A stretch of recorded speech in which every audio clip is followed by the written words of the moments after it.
The rust-eaten station known as Port Calamity didn't just cling to its asteroid, it had become part of it, a metallic tumor growing in the cold, unforgiving vacuum of the fringe. This was my home, or the closest thing to it I'd had in a decade. Here, memories and hegemony patrols were equally unwelcome, and a man's past was his own business, so long as his credit chips were good. My name is Kalen, and my business was forgetting. I ran a small repair dock at the ass end of the station, fixing the corroded hulls and sputtering engines of prospectors and smugglers who were, like me, running from something.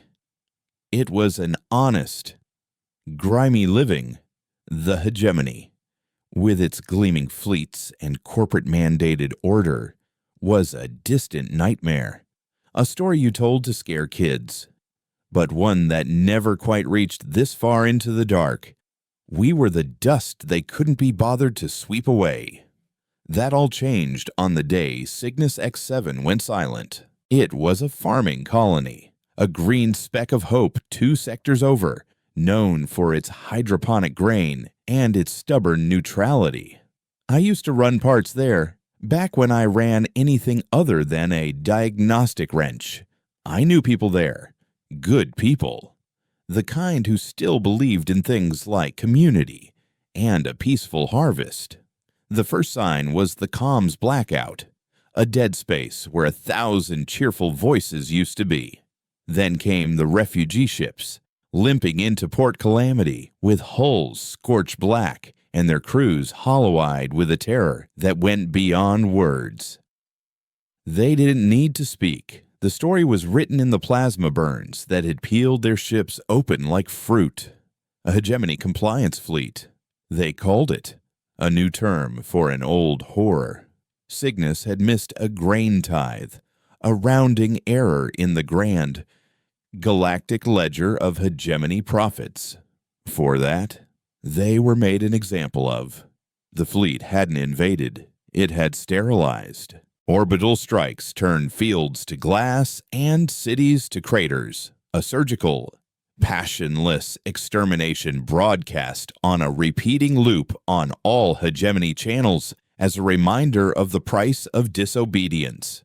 I watched the footage in the cantina. The same cantina where I'd once shared a drink with a farmer named Ilara, who had laughed about naming a new grain strain after me. The silent, panning shots of the devastation felt like a physical blow. The hegemony didn't just kill you, they erased you, then used your ghost to keep everyone else in line. That night, I didn't drink. I cleaned my old sidearm, a Cinder 7 kinetic pistol that hadn't been fired in years. The weight of it in my hand was an unwelcome memory, a phantom limb aching with old pains. He found me 3 days later, as I was welding a patch onto a hauler's landing gear. He didn't look like he belonged in Port Calamity. His coat was worn but clean, his boots scuffed but not rotted. He moved with a quiet purpose that cut through the station's usual chaotic drift. He wasn't a prospector or a smuggler. He was a ghost of a different sort. Kalen, he asked, his voice low and steady. I didn't turn off my torch. Depends who's asking. Someone who remembers the Seraphim Nebula, he said, and the torch sputtered in my hand. The Seraphim Nebula. A corporate war, a wet work contract, a lifetime ago. I killed the torch and flipped up my visor, the sudden quiet of the bay ringing in my ears. That was a different man, I said, my voice rougher than I intended. He gave a slight, humorless smile. We need that man. He's dead. 300,000 people on Cygnus X7 would argue that dead is a luxury. He countered, his eyes hard. My name is Yorick. I represent the Free Colonies Alliance. I laughed. A short show. Ugly sound. The Alliance. A bunch of scattered rebels and jury-rigged gunships who can't agree on a flag, let alone a strategy. We're learning to agree, Jorek said, unperturbed. And we've learned we can't win by fighting their way. We can't meet their fleets head-on, but we can cut the head off the snake. He slid a data slate onto a nearby crate. I ignored it. I'm a mechanic, Jorek. I fix ships. I don't break empires. You broke the Black Briar Syndicate in a single night. You dismantled the corporate security of Meridian V with 3 men and a box of explosives. You. I get it, I snapped, turning to face him fully. I was good at tearing things down. But I'm retired. Find someone else. Jorek's gaze flickered to the newsfeed still playing on a small monitor in the corner of my bay. Another silent, sweeping shot of the glassed plains of Cygnus. The man who gave the order was Admiral Valerius, he said softly. The Butcher of the Outer Rim, his flagship, the Invictus, is leading the compliance fleet. He believes the Fringe is a tumor that must be excised with fire. He's not going to stop with Cygnus. Oh, my hands clenched into fists. I knew the name. Valerius was a legend, a poster boy for the hegemony's ruthless efficiency. He was untouchable, a god in a white warship. What do you want from me? Jorek, you want me to go kill a god? Worse, he said, tapping the data slate. We want you to rob him. I finally picked up the slate. On the screen was a schematic of a small, crystalline object, no bigger than my thumb. A cognition key. It was a piece of hegemony tech I'd only heard whispers about. A neural interface device that was biologically and quantum entangled with a fleet admiral. It wasn't just a keycard, it was an extension of their will. It held every command protocol, every encrypted fleet movement, every tactical plan. To hold an admiral's key was to hold his entire fleet in the palm of your hand. You're insane, I breathed, looking from the slate to Jorek, stealing that from the bridge of the Invictus while it's surrounded by 100 warships. You might as well ask me to go wrestle a black hole. Valerius is arrogant, Jorek explained, his voice intense. He's holding a victory gala aboard the Invictus in a week's time, a celebration of his success at Cygnus. He's inviting corporate dignitaries from the core worlds to tour the flagship, to witness the hegemony's power firsthand. Security will be focused on the guests, not on a ghost slipping through the service conduits. A ghost. That's what I had been. That's what they wanted me to be again. The plan was suicidal, a flimsy thread of hope stretched over a chasm of certain death. But as I looked at the image of the key, I didn't see a strategic asset. I saw a weapon of vengeance. With that key, the Alliance could do more than just fight back. They could turn Valerius's own fleet against itself. They could make him watch as his perfect, sterile instruments of death tore each other apart. It was a brutal, poetic justice that appealed to the part of me I'd tried so hard to bury. Even if I get on board, I said, the words tasting like ash. I have no ship, no crew. We have a ship for you, Jorek said. The Stray Dog, a heavily modified courier vessel with a prototype phase shift drive. For a few seconds, it can exist slightly out of quantum sync, making it invisible to most sensors, long enough to get you past the outer patrol net. As for crew, we were hoping you had contacts. I thought of the faces in the cantina, the broken men and women who, like me, had ended up at the galaxy's edge. Most were useless, drunks lost in their own misery. But there were a few. A disgraced hegemony slicer who called himself Glitch. A man who could talk his way through any firewall ever coded. A pilot named Anya, a former daredevil racer who flew a ship like it was an extension of her own body, and who hated the hegemony with a passion that burned hotter than any engine core. They were unreliable, dangerous, and loyal to no one but themselves. They were perfect. The price is everything in the Invictus's cargo bay, I said, my voice cold and hard, the voice of the man I used to be. Weapons, tech, credits. It all belongs to me and my crew. The Alliance gets the key, and nothing else. Jorik didn't hesitate. Done. And one more thing, I added. I want Valerius. Kill him. Capture him. It makes no difference to us, Jorik said. Just get the key. He turned to leave, pausing at the edge of the bay. The stray dog is docked at Bay 94. It's fueled and ready. Be off station in 6 hours. Kalen, Valerius's fleet is already moving to its next target. He didn't need to say another word. I knew what that meant. Another world was about to be erased. As Jorik disappeared into the station's grimy corridors, I looked down at my hands. They were stained with grease and coolant, the hands of a mechanic. But beneath the grime, I could feel the old calluses, the phantom memory of a trigger, the faint, chilling echo of a man who was very, very good at breaking things. I walked over to my locker and pulled out a dusty, vacuum-sealed case. Inside was a black environmental suit, sleek and non-reflective, patched in a few places, but still functional. It felt like a shroud. I was bearing the mechanic and resurrecting the ghost. There was no joy in it, no thrill of returning to the fight. There was only the cold, heavy certainty of what had to be done. The hegemony had forgotten that the dark at the edge of the galaxy was full of monsters. It was time to remind them of the one they'd helped create.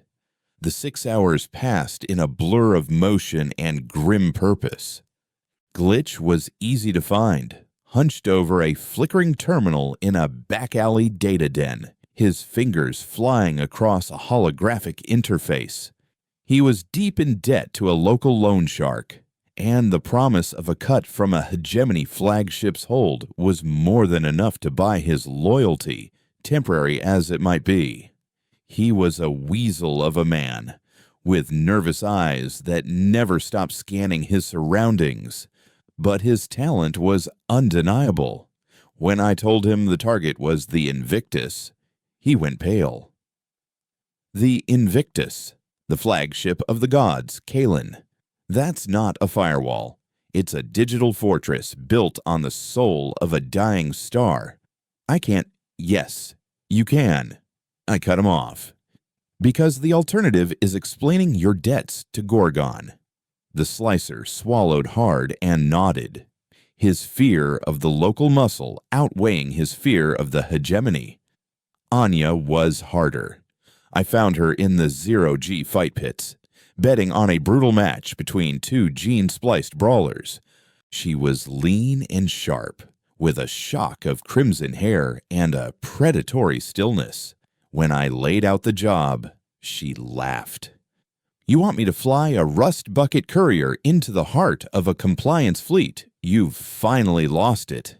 Kalen. It's the stray dog, I said simply. Her laughter died.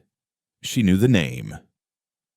The ship was a legend in the fringe, a ghost ship rumored to have an engine that bent reality. And the target is Valerius, I added. Her eyes narrowed, the amusement replaced by a cold fire. Her family had been on a colony world pacified by Valerius years ago. She was the only survivor. I'm in, she said, her voice a low growl. But I get to plot the exit vector. No questions asked. Fair enough, I agreed. We met at Bay 94. The stray dog was uglier than the stories suggested. a patchwork of mismatched hull plates and exposed conduits, but its engines hummed with a quiet, barely contained power that made the deck plates vibrate. It didn't look like a hero's ship. It looked like what it was, a tool for a dirty job. As the three of us stood in the cramped cockpit, the reality of the mission settled over us like a shroud. We were three broken people in a stolen ship, about to throw ourselves at the most powerful fleet in the galaxy. It was madness. It was suicide. But as Port Calamity shrank behind us and the star-dusted blackness of the fringe opened up, I felt a strange sense of calm. The mechanic was gone. Kalen, the ghost, was at the helm. And he was finally heading home, back to the world of violence and fire that had forged him. Anya strapped herself into the pilot's chair, her hands moving over the controls with an intimate grace.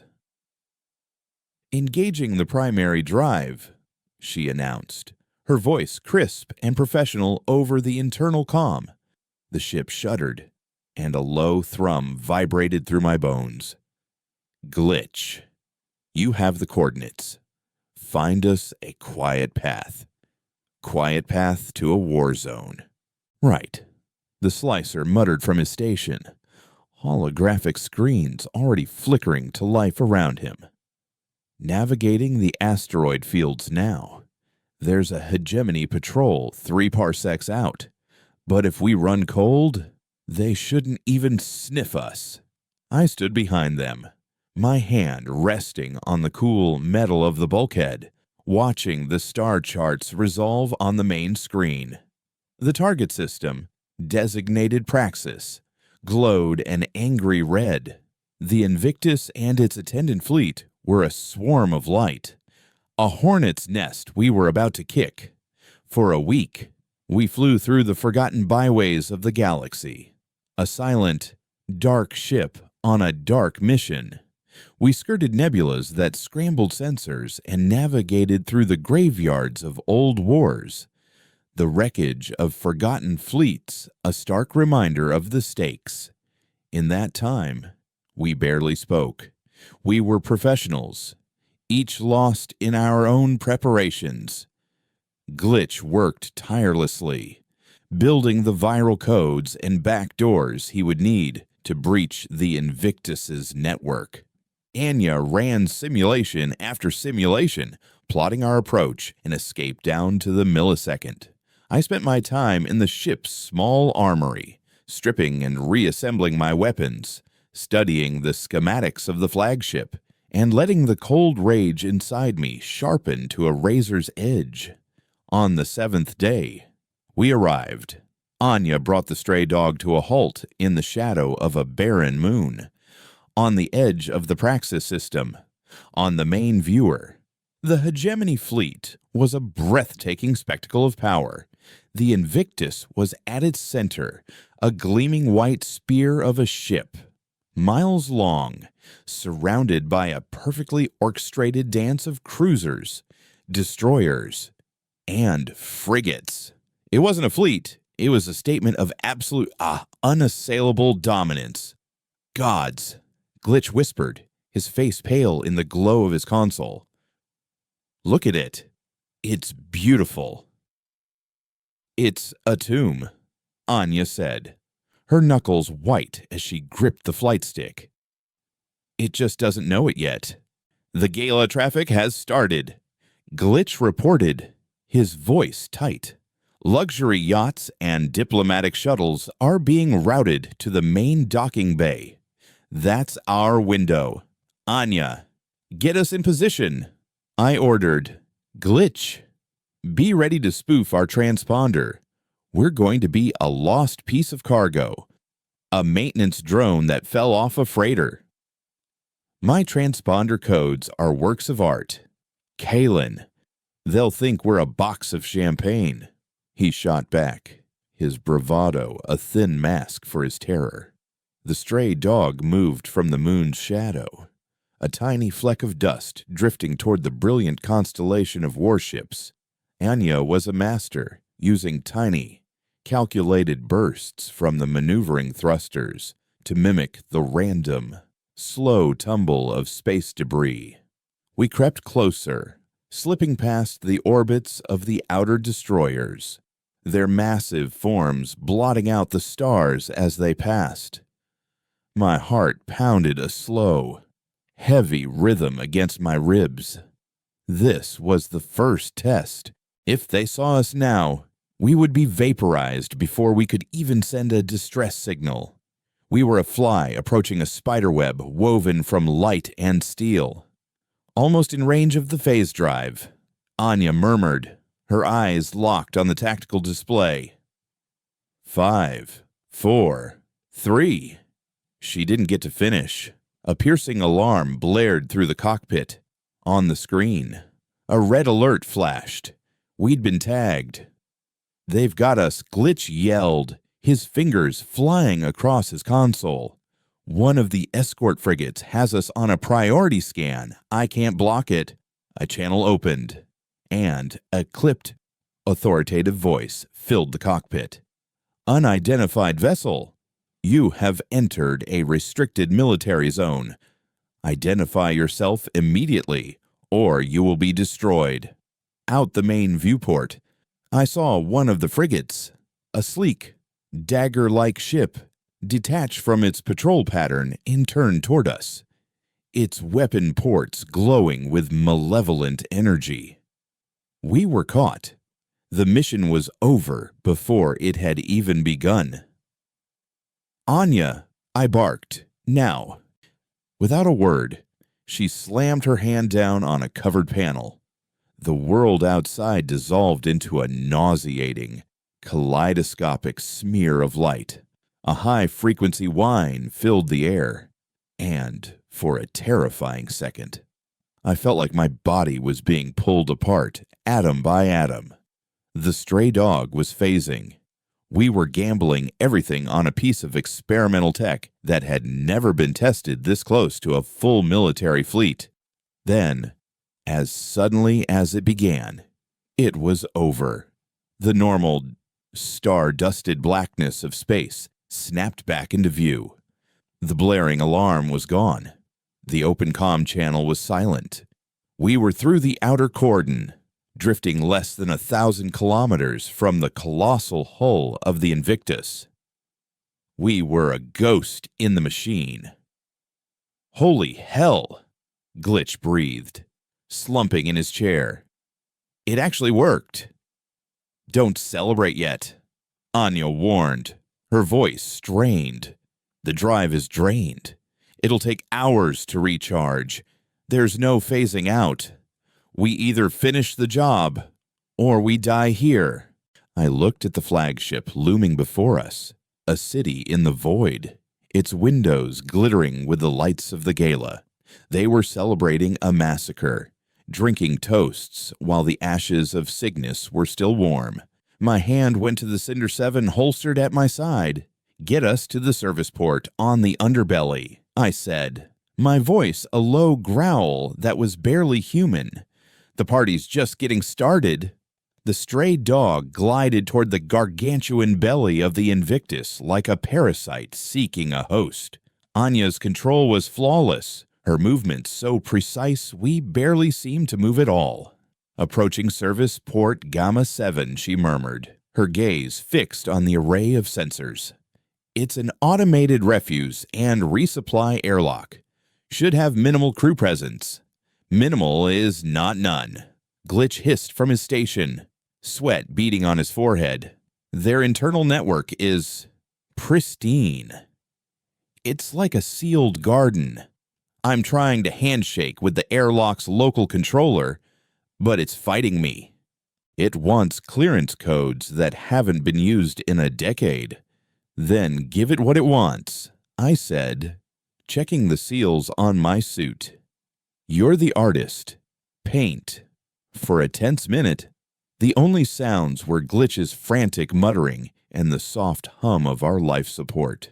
The massive wall of the flagship filled the entire viewport, a sheer cliff of polished white alloy, broken only by the dark square of the airlock. Any second, a turret could pop from a hidden recess and erase us. "Got it!" Glitch finally yelped, slumping back, spoofed the credentials of a decommissioned sanitation drone. "As far as the ship knows, we're here to pick up the Admiral's trash." A series of magnetic clamps shot out from the airlock, grabbing the stray dog with a jarring thud that echoed through our hull. The outer door of the airlock slid open. This was it.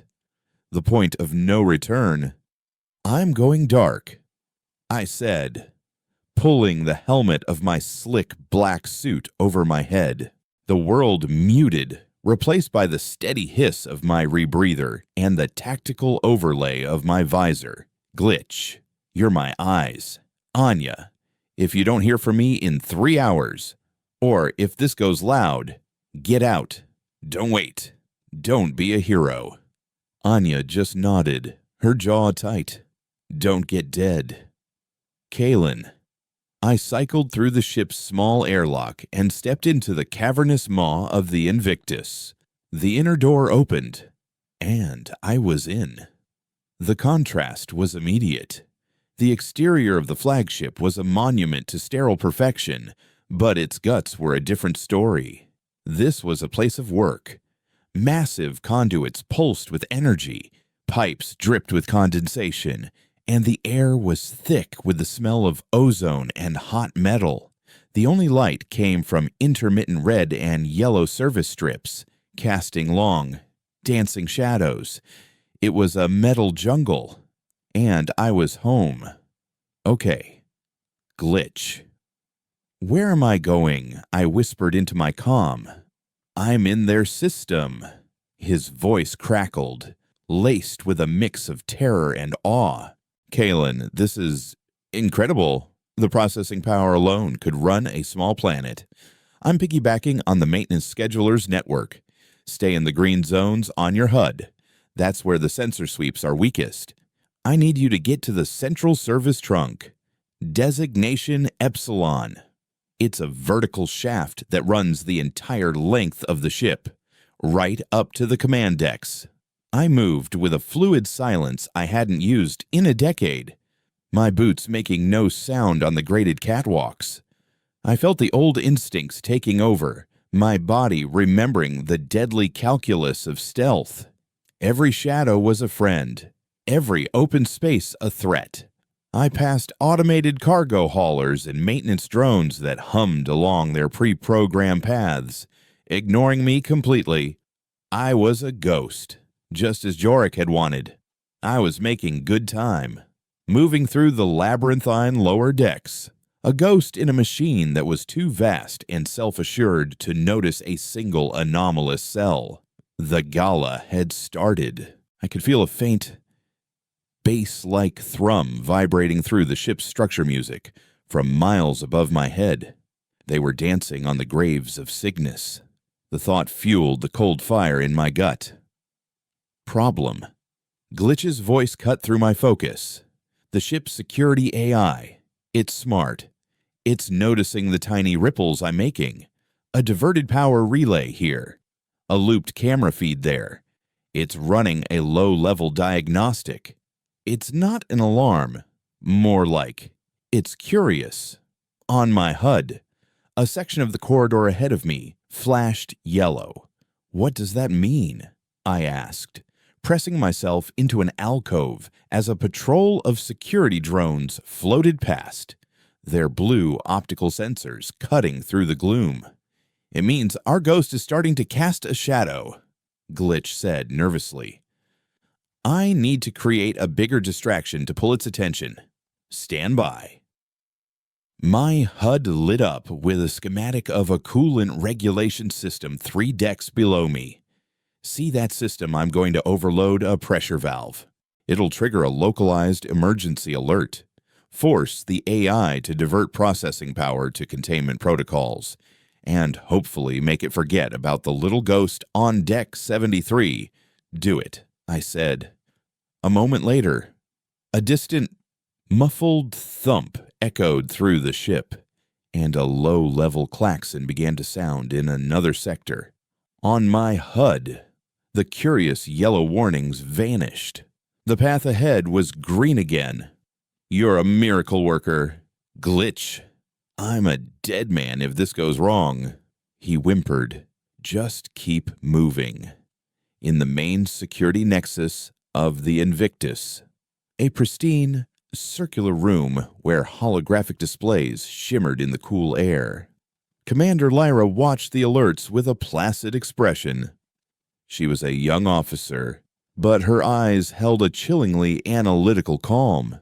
Every other officer on her watch had dismissed the coolant leak as a minor mechanical failure, common on a ship this size. But Lyra saw a pattern, a cascade of micro-errors over the last hour of flickering light on Deck 73, a pressure sensor that dropped for a nanosecond in a service conduit, a camera feed that had looped for exactly 1.2 seconds, and now a convenient coolant leak that drew all diagnostic attention to the lower decks. Each one was insignificant. Together, they told a story. "Ensign," she said, her voice cutting through the low hum of the Nexus. "What's the status of the Gamma 7 sanitation drone that docked an hour ago?" The ensign blinked, surprised by the question. He tapped at his console. It completed its waste cycle and detached 40 minutes ago. Commander, no, it didn't. Lyra said, her eyes fixed on a single, anomalous data point. The magnetic clamp that held it registered a mass variance of 84 kilograms after it supposedly left. It's still there, cloaked. Her fingers danced across her own console, her movements precise and economical. "I want all patrols on deck 60 through 80 to switch to thermal and biometric scanning. Ignore standard sensor readings. Activate the Hunter-Killer AI subroutine. And seal all Epsilon trunk access points. Someone is playing games on my ship. Let's see how they like the board being flipped." I was less than 500 meters from the Epsilon trunk when the world changed.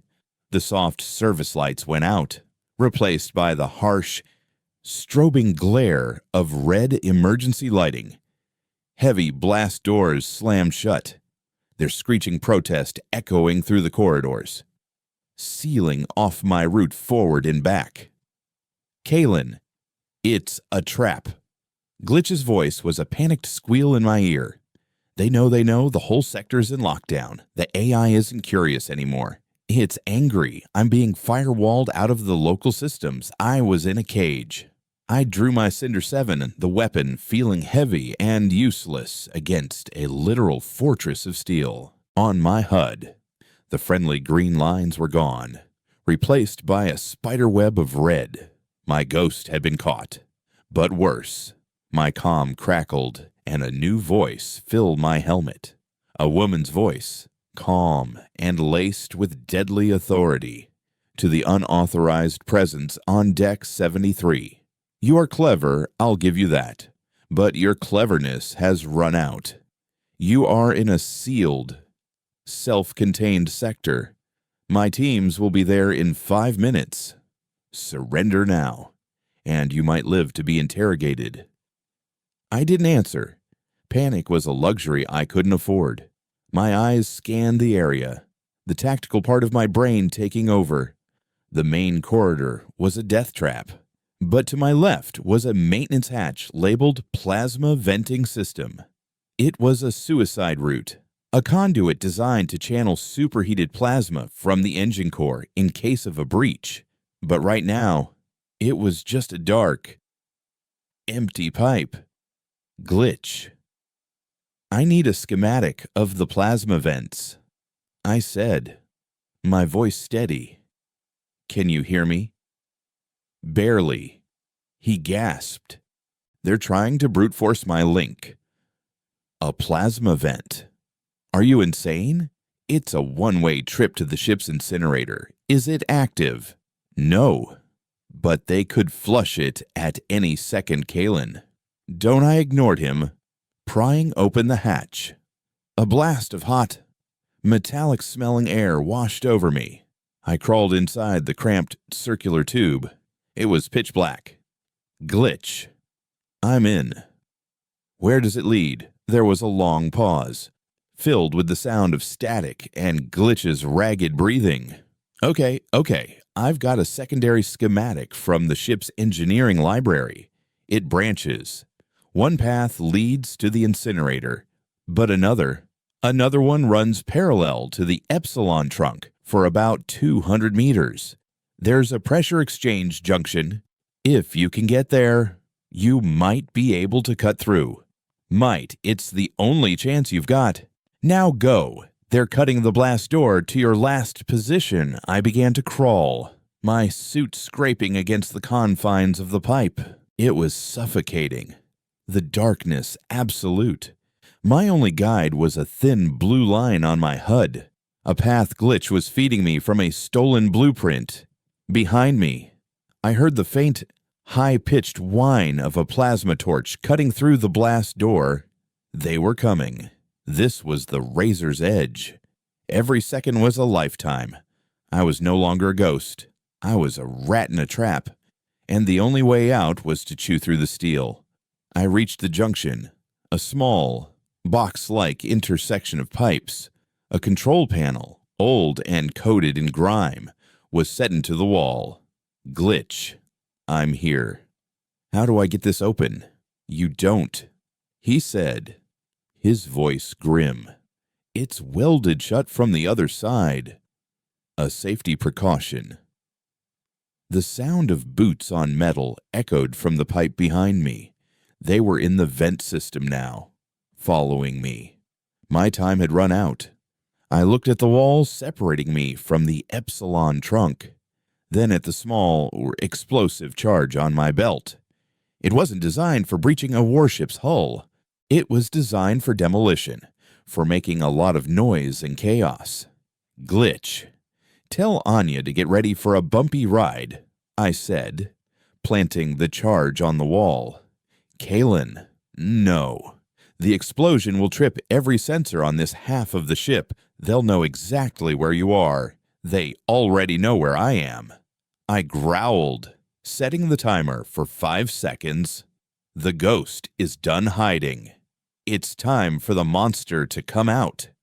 I pressed myself into the far corner of the junction as the timer counted down. The explosion was deafening.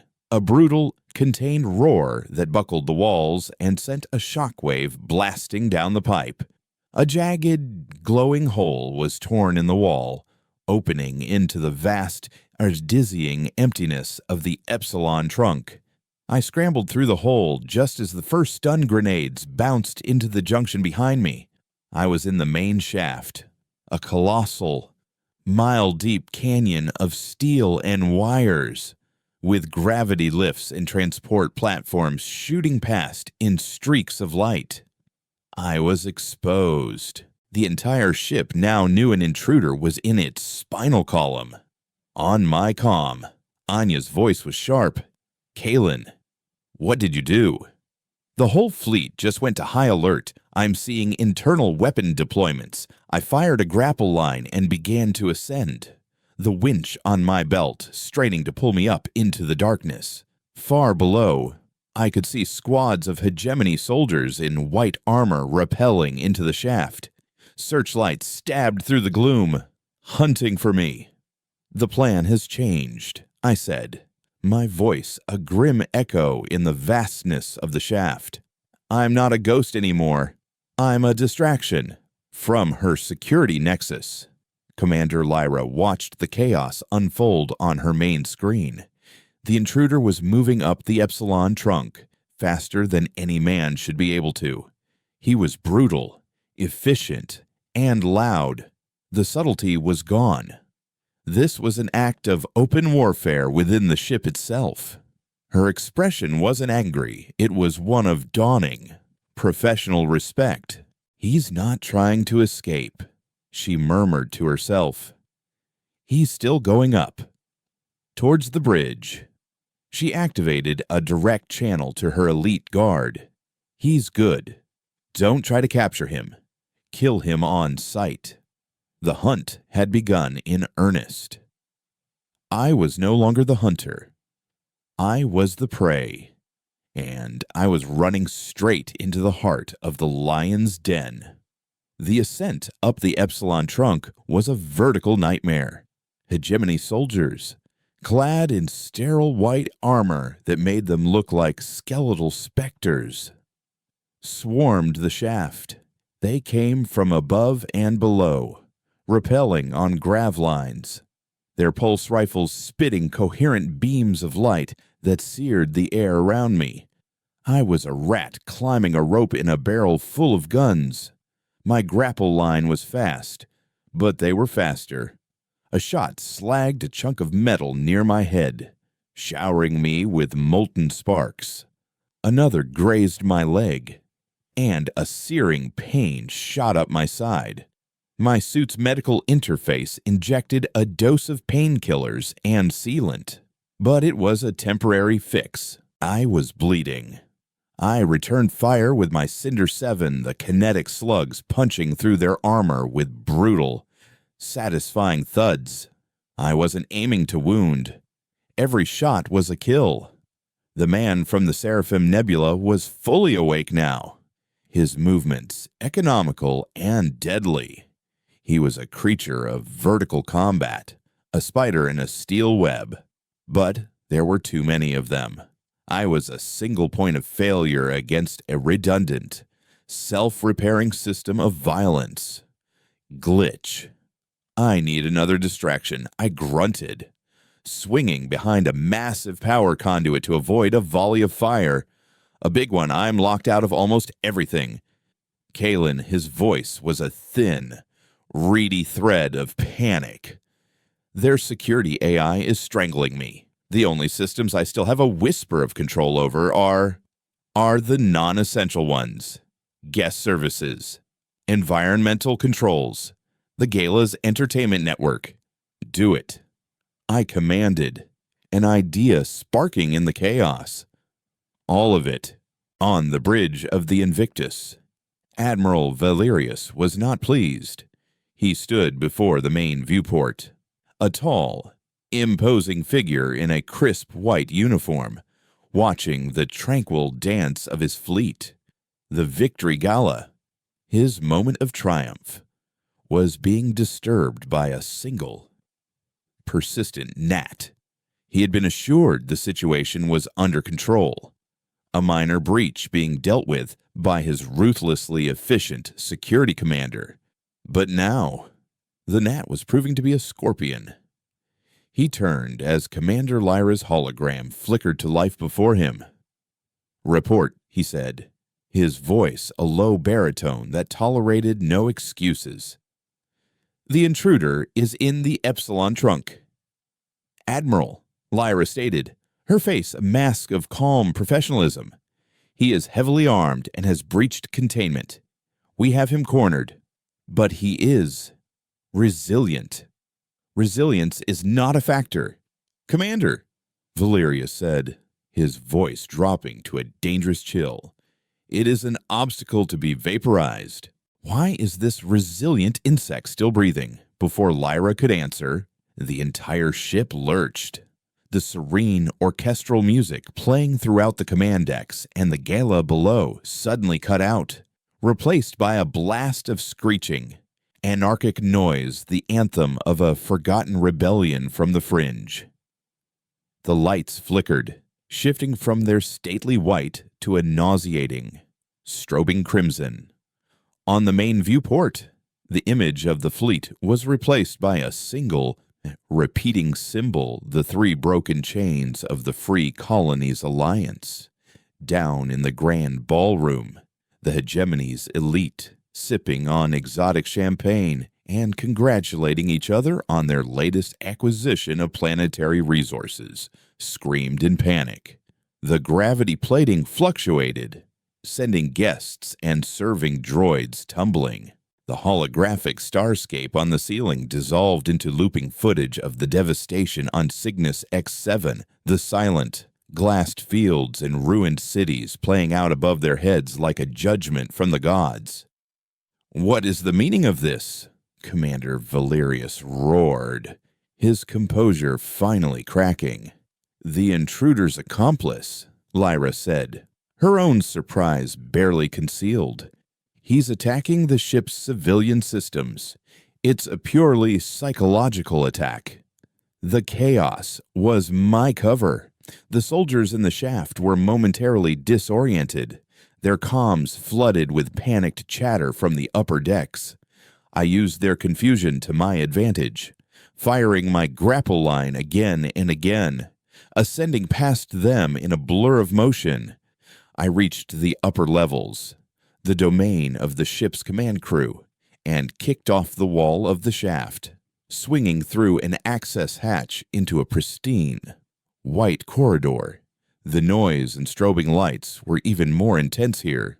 Alarms blared. Officers ran past me, too caught up in the ship-wide panic to notice a single, dark figure emerging from a service crawl space. "I'm in," I said into my comm, my breath coming in ragged gasps. "Glitch, you magnificent bastard. You bought me the time. Now I need a path to the bridge's subdeck. I'm not going through the front door." "Way ahead of you." Glitch's voice was giddy with a manic energy. The fear had been replaced by the thrill of the hack.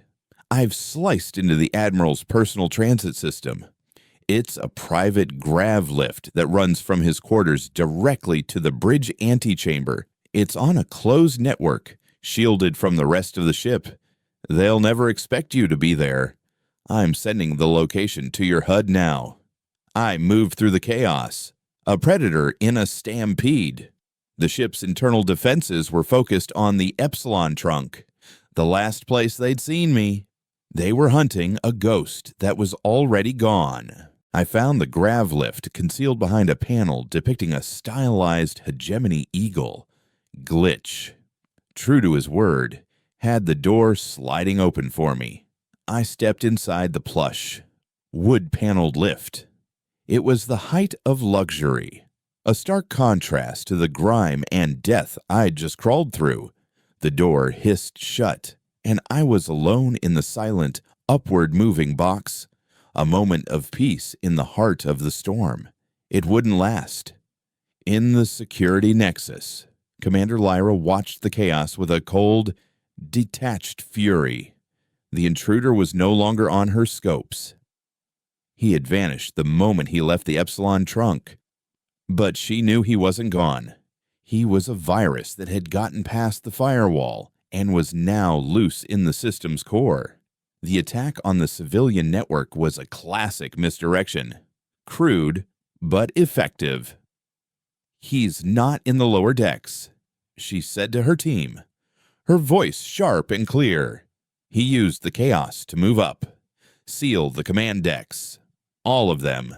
Initiate code Omega. I want every corridor flooded with neuroparalytic gas. Full saturation. No exceptions." The ensign at the environmental console hesitated. "Commander, code Omega. The Admiral and the bridge crew have their own sealed life support."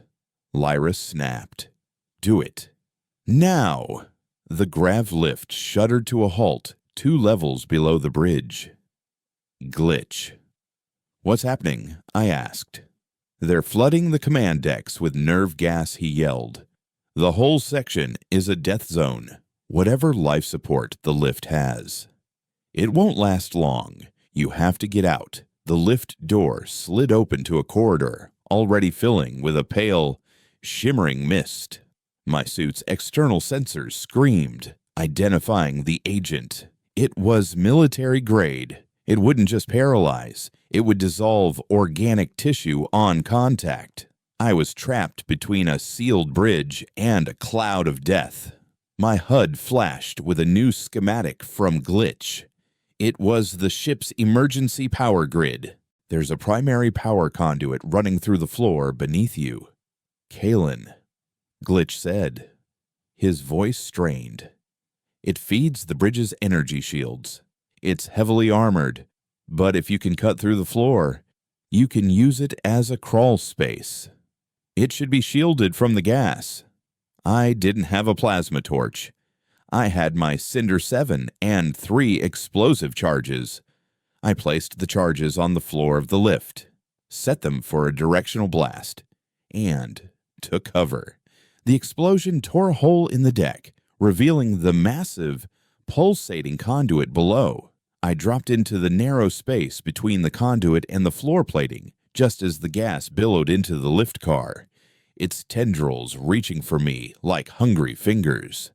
I was in another dark, cramped space, crawling on my belly, the immense power of the conduit thrumming just inches from my face. The heat was intense, and my suit's temperature warnings began to flash. I'm on the conduit. I panted, sweat stinging my eyes. Where to now? Just keep crawling forward. It runs directly beneath the bridge's antechamber. The flooring there should be a standard service panel. A new sound reached me, a rhythmic, mechanical clank, clank, clank coming from behind me. It was getting closer. Glitch. What is that?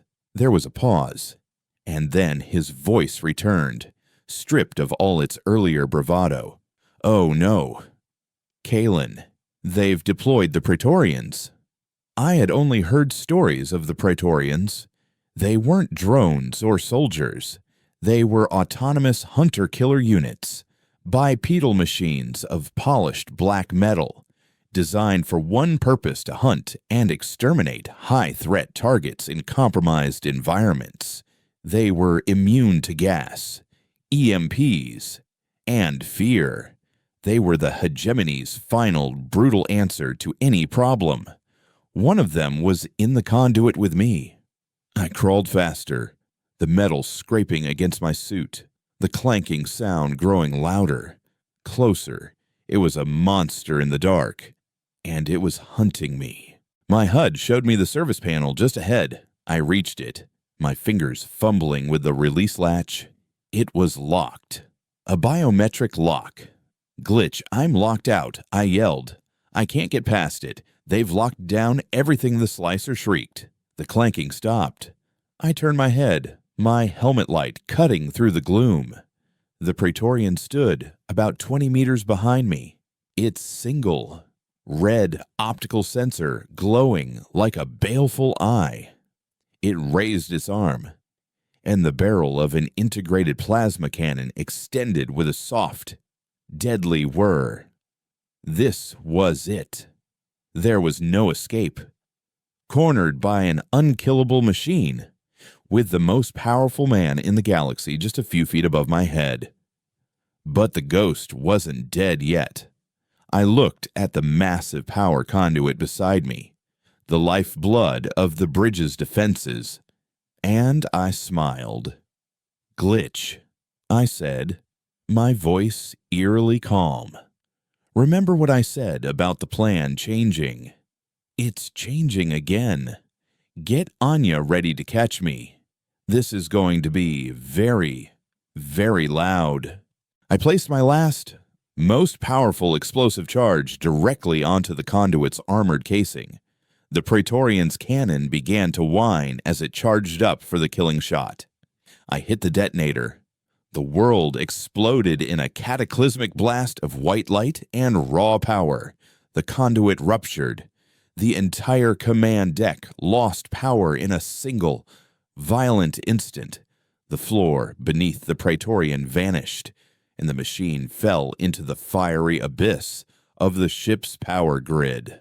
The explosion blew me upward, blasting the service panel off its hinges and launching me through the floor of the bridge antechamber in a shower of sparks and shrapnel. I landed hard on the polished deck, my suit smoking, alarms screaming in my ears. The emergency lights flickered on, casting the room in a hellish red glow. I had made it. Standing before me, his face a mixture of shock and utter fury, was Admiral Valerius.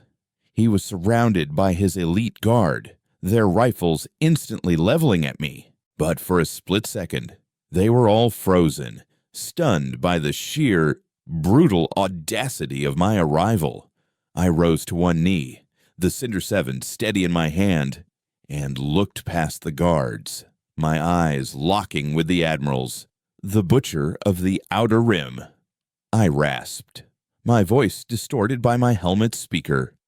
"I have a message for you from Cygnus X7. For a heartbeat." The antechamber was frozen in a tableau of disbelief. The Admiral's elite guard, the hegemony's finest, stood paralyzed, their training giving them no protocol for an enemy who literally exploded up from the floorboards. I used that heartbeat. Before the first guard could process a command to fire, my Cinder 7 was already in motion. The first shot took the man on the far left, a kinetic slug punching through his visor with a sickening crack. The second and third shots were a blur, taking 2 more guards in the throat and chest. They fell without a sound, their armor doing nothing to stop the brutal, low-tech projectiles. The remaining 3 opened fire, their pulse rifles filling the air with a cacophony of high-energy discharges. I dove, rolling behind a decorative marble console that instantly vaporized under their barrage. Shards of superheated stone rained down on me. This was a battle I couldn't win. Not here. Not against trained soldiers in their own fortress. But I didn't have to win. I just had to survive long enough to get the key. Through the swirling dust and smoke, I saw Valerius. He hadn't moved. He was watching the firefight with a look of cold, analytical fury, as if I were a biological contaminant that had breached his sterile environment. He hadn't even drawn his sidearm. He didn't need to. The cognition key, the object of this whole insane mission, was right there, clipped to his belt. A small, crystalline rectangle pulsing with a soft, internal light. It was an extension of him, and he was as arrogant about its safety as he was about his own. Glitch, I yelled into my comm, firing a blind shot over the remains of the console. The bridge shields are down. Right. The whole command deck's power grid is in chaos, he confirmed, his voice buzzing with adrenaline. The primary shields are offline, but backup generators are kicking in. You've got maybe 30 seconds of vulnerability. It was more than I needed. Anya, are you ready to play? I was born ready. Kaylin. Her voice was a low, steady hum of confidence in my ear. Just give me a target. I looked at the massive, panoramic viewport that made up the antechamber's far wall. It was currently displaying a red emergency warning, the fleet outside invisible. But it was still a window. A very, very big window. I primed my last 2 explosives. Not the powerful breaching charges, but smaller, high-velocity concussion grenades. I tossed one to the right and one to the left of my position. The guards, anticipating another direct assault, focused their fire on my cover. The grenades detonated with blinding flashes and ear-splitting cracks, not of shrapnel, but of pure concussive force. The guards were thrown back, their senses scrambled, their armor ringing like bells. It was the opening I needed. I vaulted over the console, not at the guards, but at the Admiral. He was faster than I expected, for a man who commanded from a throne of technology. His reflexes were honed. He drew a ceremonial blade from his belt, a sliver of vibrating metal that hummed with a deadly energy field. But I wasn't after him. I slid low, my hand grabbing not the man, but the key on his belt. My fingers closed around the cool, smooth crystal. Valerius roared in rage and swiped with the blade. the energy field searing a line across my suit's backplate. Pain, white-hot and blinding, shot through me. My suit's medical system screamed, dumping every last drop of painkillers into my system. I ignored it. I had the key. Anya now, I roared, my voice raw. Outside the ship, the stray dog materialized from the void. She hadn't used the phase drive. It was still recharging. Instead, Anya had done something far more insane. She had used the cover of the fleet-wide alert to coast in on minimal power, hiding in the Invictus's own sensor shadow, a gnat clinging to the hide of a leviathan. Now, she hit the main engines, the ship leaping forward like a pouncing predator. She wasn't firing weapons. Her target was the ante-chamber viewport. 2 of the remaining guards had recovered, their rifles coming up. I shot one, but the other got a shot off. The pulse bolt hit me square in the chest. My suit's armor plating absorbed most of the impact, but the force threw me back like a rag doll. I crashed against the base of the viewport, the cognition key still clutched in my fist. My vision swam, red alerts flashing across my HUD. My suit was compromised. Life support was failing. Through the ringing in my ears, I heard the Admiral's voice, now calm and deadly. You have stolen nothing. Insect. The key is biometrically locked to me. It is a useless trinket in your hands. And now, you will die. And my fleet will hunt down your pathetic little ship and burn it from the stars. He raised his energy blade for the final, killing blow. Behind him, the viewport, a foot-thick sheet of transparent adamantium, began to crack. A spiderweb of fractures spread from a single point of impact. Anya had fired the stray dog's kinetic ram, a heavily reinforced spike on the ship's prow designed for smashing asteroids, not flagships. The viewport held for a second, then shattered inward in a deafening implosion of force. The vacuum of space hit the antechamber like a physical blow. Air, bodies, and debris were sucked out into the void. The Admiral, caught completely by surprise, was ripped from his feet, his energy blade flying from his hand. I had anticipated it. I had my magnetic boots anchored to the deck plating.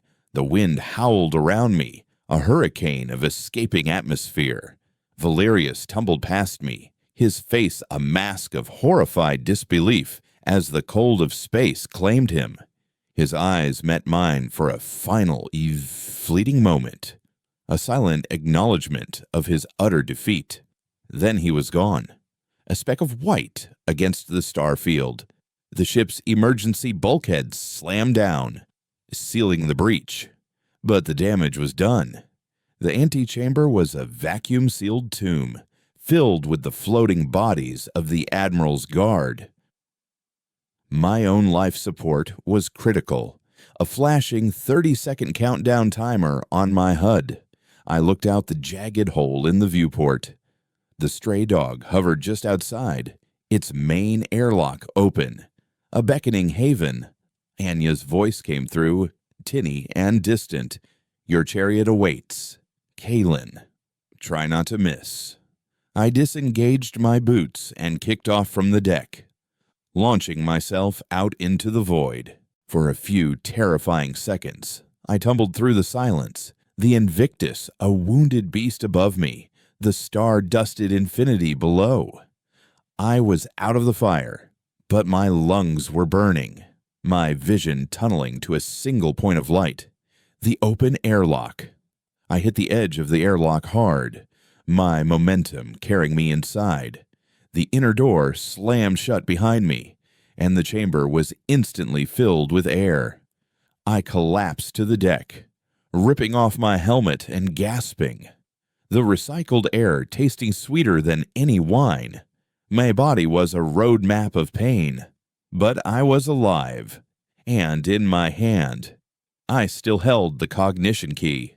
Anya's face appeared on the internal comm screen, pale but grinning. Nice of you to drop in. For a second there, I thought you were going to become a permanent constellation. I pushed myself up, leaning against the bulkhead. How close was that? Let's just say their point defense cannons were starting to get my paint job warm, she said. Now, what about our friend? I looked at the key in my hand. It was no longer pulsing with light. It felt inert, a dead piece of crystal. He's right. I rasped, my voice hoarse.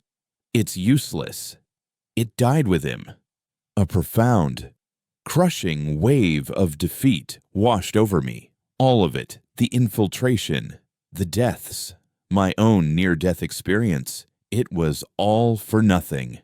We had killed a god, but we hadn't stolen his thunder. Wait. Glitch's voice crackled over the comm, shaky but alive. It's not dead. Kalen, I'm reading a quantum signature. It's faint, but it's there. The biometric lock is fried, but the core data, the command protocols, they're still intact.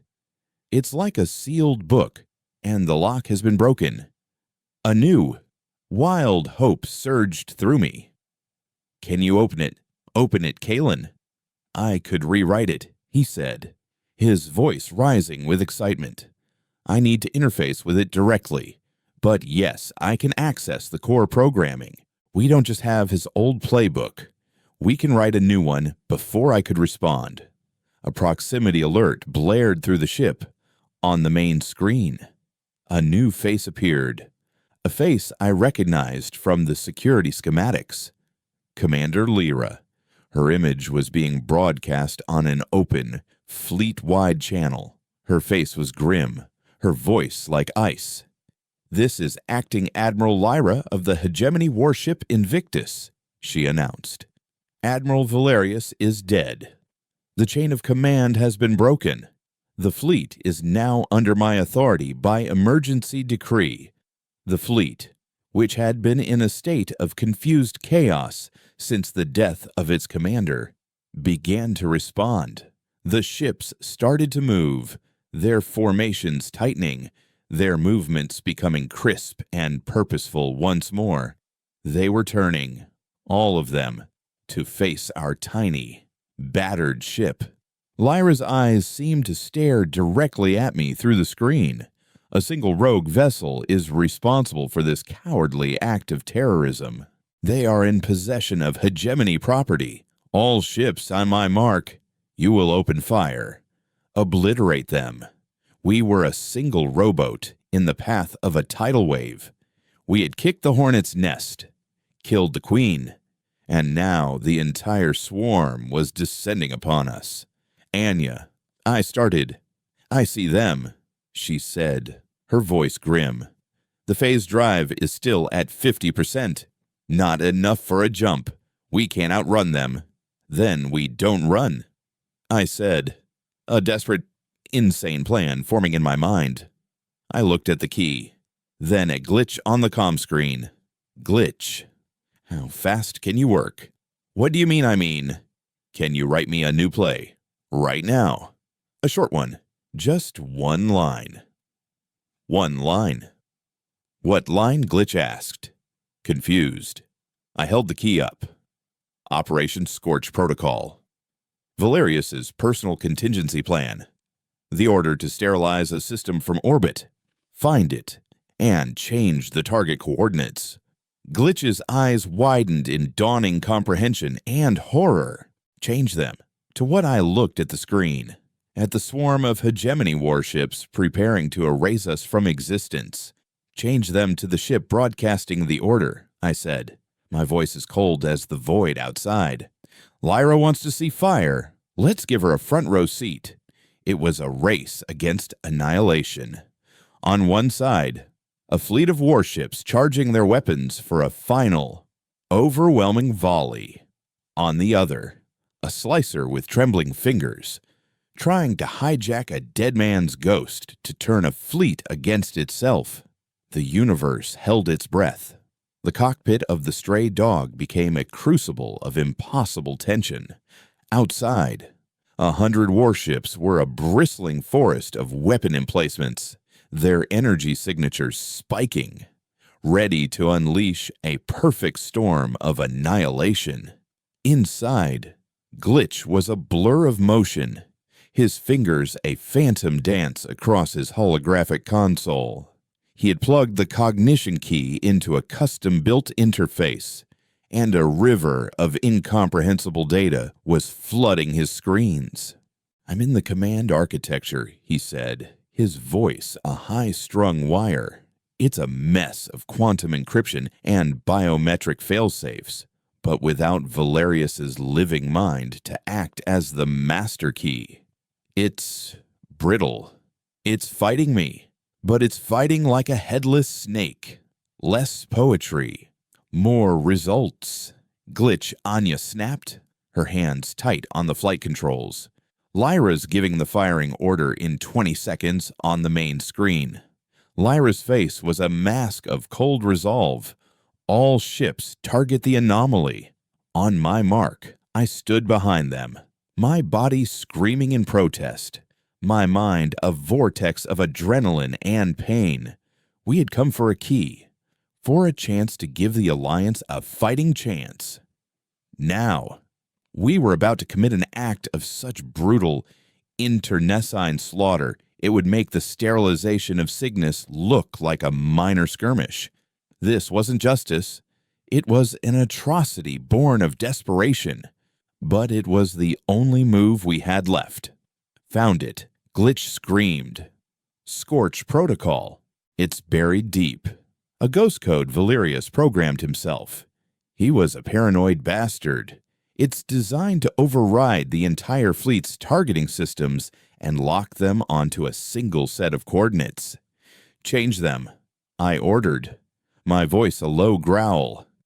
"Do it now. Changing them is easy.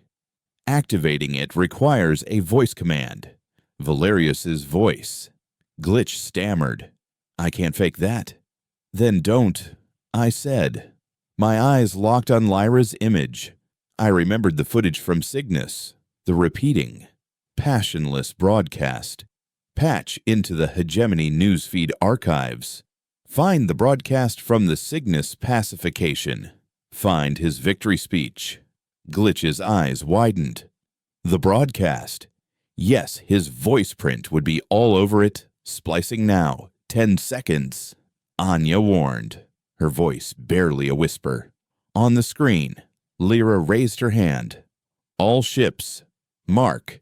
Time seemed to stretch, to warp. Glitch slammed his hand down on his console. "Got it. I have the phrase execute Scorch Protocol spliced from his speech. It's sloppy, but it might work." Activating the key. Now the cognition key in its cradle flared with a brilliant, blinding light. On the main screen, Lyra's hand, poised to fall and signal our destruction, froze. A look of confusion crossed her face. On her command console, and on the consoles of every captain in the fleet, a single, overriding command had just appeared, authenticated by the ghost of their dead admiral. Scorch Protocol active. Target Hegemony flagship Invictus. A wave of chaos rippled through the Hegemony fleet. Comms channels exploded with panicked, disbelieving voices. "Sir, we're receiving a Priority 1 directive. Confirm source.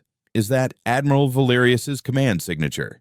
My targeting systems are locked. I can't override." Lyra's face went from confusion to horrified realization. She understood what had happened. She knew we had turned her own ultimate weapon against her. "Belay that order," she roared, her voice cracking with fury and desperation. "All ships. Disengage Scorch Protocol. That is a hostile command. That is not the Admiral." But it was too late. The system was designed by a paranoid tyrant to be absolute and irreversible. It was a digital ghost that answered to no one. The warships, instruments of perfect, unthinking obedience, began to turn. Not all of them, but enough.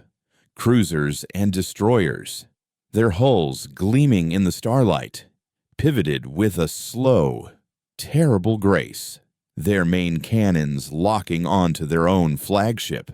They were turning on the Invictus.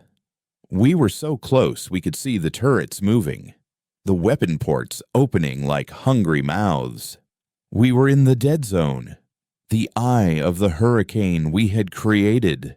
Anya, I said, my voice quiet, get us out of here. She didn't need to be told twice. The stray dog, which had been sitting dead in the water, shot forward, its engine screaming as it accelerated away from the unfolding nightmare. On the main screen, we watched the first volley hit.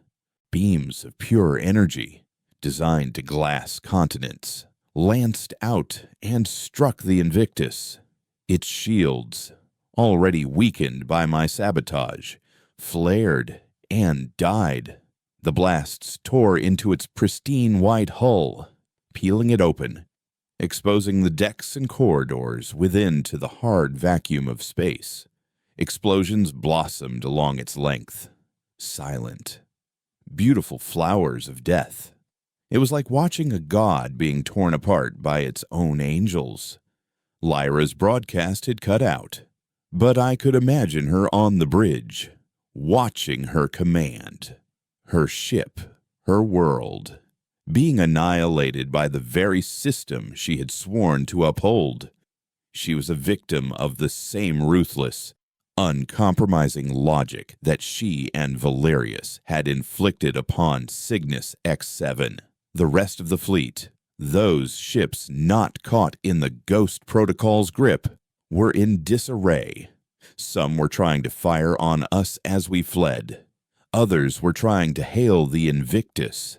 A few, in sheer panic, were firing on the ships that were attacking the flagship. The hegemony's perfect invincible fleet was consuming itself. Phase drive is charged, Anya announced, her voice strained. Let's go. The world dissolved into a smear of light, and we were gone. When reality snapped back into place, we were light years away, drifting in the silent, empty space between systems. The Praxis system was just another point of light behind us. The cockpit was silent, save for the hum of the ship and our own ragged breathing. We had done it. We had survived. But the cost was staggering. I looked at the cognition key. It was dark again. A simple piece of crystal. A useless trinket that had just shattered an empire's fist. We need to get this to the Alliance, I said, my voice sounding hollow in my own ears. Glitch nodded, his face ashen. Anya stared out at the stars, her expression unreadable. The victory felt empty. We hadn't freed anyone. We had just proven that the hegemony could bleed, that their gods could fall. We had given the Fringe a story, a legend. But legends don't rebuild worlds. A few weeks later, we rendezvoused with Yorick and the Free Colonies Alliance in a hidden asteroid base. When I handed him the cognition key, he looked at it with a reverence that made me sick to my stomach. He and his commanders saw it as a holy relic, a symbol of their new beginning. They didn't see the blood that stained it. They celebrated us as heroes. The Butcher's Bane. They called us the Ghosts of Praxis. They threw parties, made speeches. Glitch soaked it up, reveling in the attention and the sudden influx of credits that cleared all his debts. Anya remained distant, taking her share of the profits and quietly disappearing one night. Her part in the story finished. I couldn't stand the celebrations. Their cheers felt like accusations. I had seen the faces of the young officers on the Invictus as the ship was torn apart. Their panic and fear no different from the farmers on Cygnus. I had traded one massacre for another. One night, Jorik found me in a quiet corner of the base, looking at a star chart. "You don't look like a man who just won a war." "Kalen," he said. "We didn't win anything," I replied, not looking at him. "We just lowered ourselves to their level. We used their fire to burn their house down. Now the whole galaxy is choked with the smoke. It was necessary." Jorik said, his voice firm.